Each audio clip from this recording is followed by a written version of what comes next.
Welcome to Handmade Happenings. I'm Marissa and today I'm sharing an unplanned sewing project with you.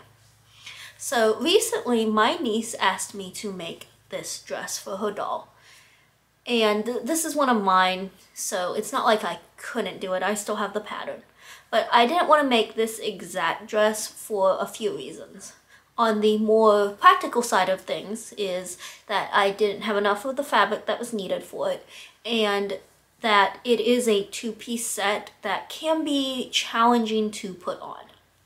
On the less practical and more superficial side was reasons like it looks better when it's done paired with a different color. This is part of a set that is meant to be mix and matched. And also just the fact that I really felt like I could do better than what my original dress was. So I wasn't going to completely ignore my niece's request and decided to make a dress that would contain all of the elements that she liked from the original dress while just using a different pattern. So the parts that she liked were the velvet fabric, the angel sleeves, and the lace front. So my first problem was the pattern. I had to decide what I was going to use.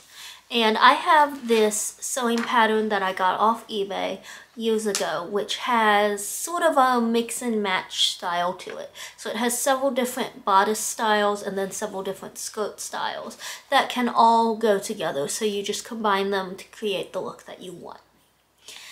And the problem was that for the bodices, I had one bodice that has a insert down the middle, which is what I wanted for the front of the bodice, but I wanted sleeves that were like the angel sleeve, and that was a different bodice pattern. And this pattern does not have inset sleeves, which means that the whole piece is like one piece. There's no sleeves that are sewn to the bodice. So what I did was I copied each of the bodice patterns that I wanted and chopped the angel sleeves off the one and taped them to the other. And then the skirt was actually fairly straightforward. I picked the skirt that had like the like overskirt and underskirt that opens so that there's this front panel that's a different piece of fabric or color in the middle, and then the other skirt kind of covers it. With my pattern rigged together, it was time to start actually creating this dress.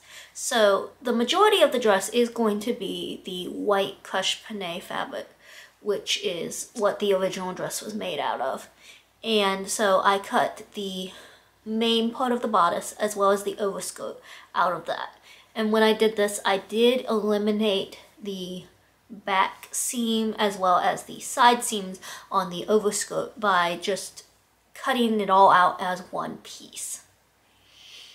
And then for the bodice insert as well as the skirt, the underskirt, I cut them out of white cotton broadcloth and then flatlined it to white sheer wool. And I did this using two different types of fabric because I wanted the two different parts of the dress to have a good contrast. And since they're both white, the best way to do that was to have two different types of fabric with two different textures.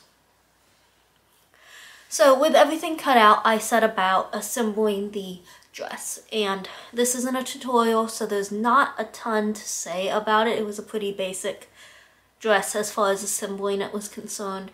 The only thing really of note is that even though the crushed panne did not need to be hemmed because it's not going to unravel, I did still hem most of it because I find it is a cleaner finish, especially if the cutting has not been straight. It just finishes all of those edges. And also because the pattern did use a seam allowance or a hem, and I didn't want to have to trim it back, so it needed to be folded over and hemmed for it to look right. The only place that I did not hem was the sleeves, because I find with the angel sleeves or the waterfall sleeves or whatever you want to call them, when they're supposed to drape like that, in such a small scale, if you hem it, it's going to make it very stiff and it's not going to look as nice if you try and hem it or add a lot of embellishments to that hem.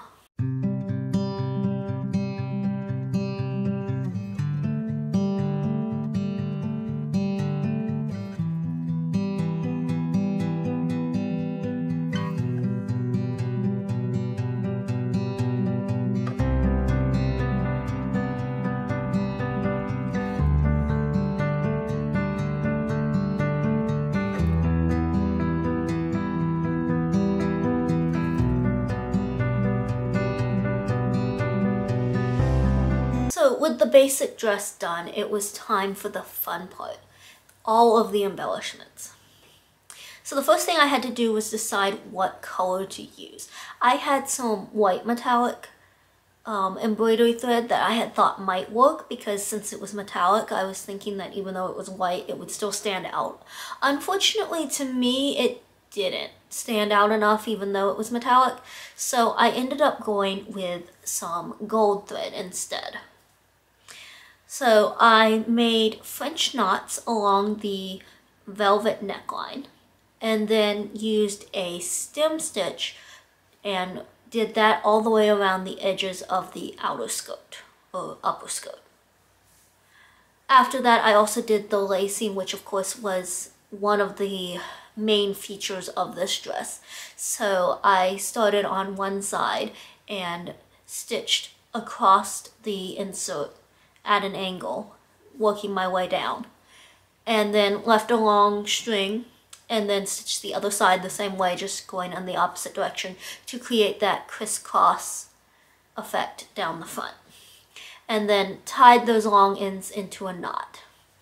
And with that, the dress was finished.